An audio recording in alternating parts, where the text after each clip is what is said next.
$200 for a mid-ranger seems like a solid deal, but when you consider what's out there in the landscape, is it really a good deal? Hey guys, it's John V here with PhoneArena, and this is our review of the Alcatel Idol 5.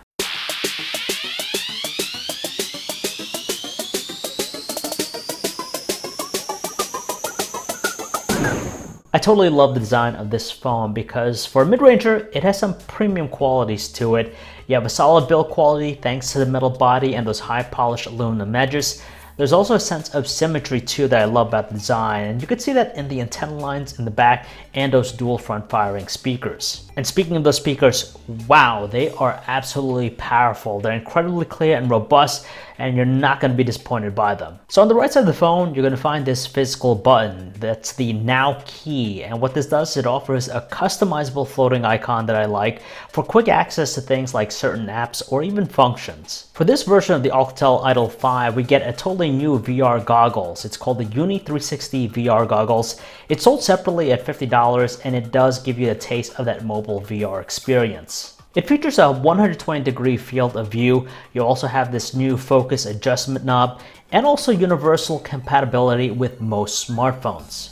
Yes, it's really nice that you get to have VR right from the get-go, but honestly, it pales in comparison to the mobile VR experiences you're going to get with things like the Google Daydream View VR and even the Samsung Gear VR. I honestly have no issues with the display here. It's a 5.2-inch 1080p LCD display with Corning Gorilla Glass 3. It's pretty much what you expect in its class. So you have some nice looking details, colors tend to be more in a natural tone, and clarity is retained at varying viewing angles. Diving deep into the interface here, it's running on top of Android 7.0 Nougat, and just like before, it's not really invasive because with Alcatel's customizations, they're pretty subtle and largely they are useful. For example, you have the reversible UI feature and also those gesture controls. Thankfully too, there's no major glaring issues with the processing performance of the phone. It features an octa-core MediaTek Helio P20 processor coupled with 2 GB of RAM,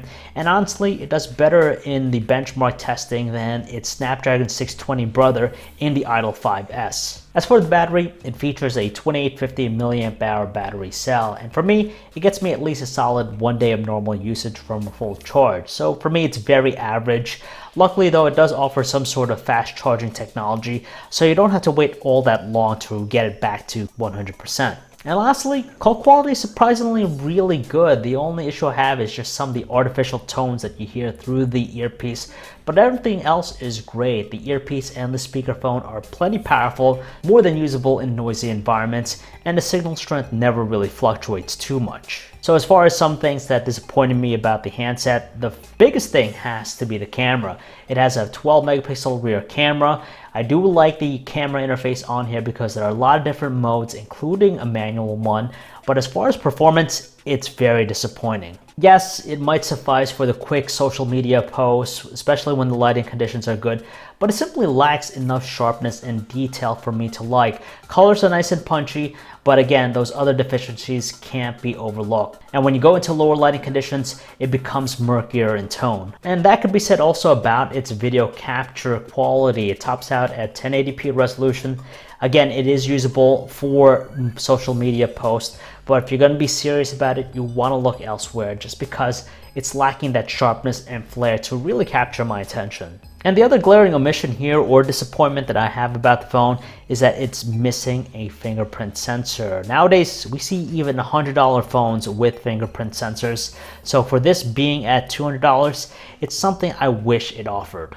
It's really a tough field to be competing in for the Alcatel Idol 5 because you have some other handsets, for example, the Moto E4 Plus, which sells less at $180, and that does come included with a fingerprint sensor.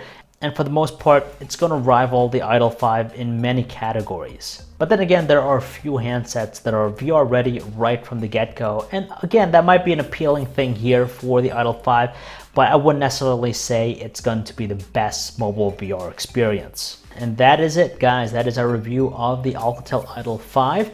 If you guys want to learn more about it, you can check out our website, PhoneArena.com. This is John V, signing off.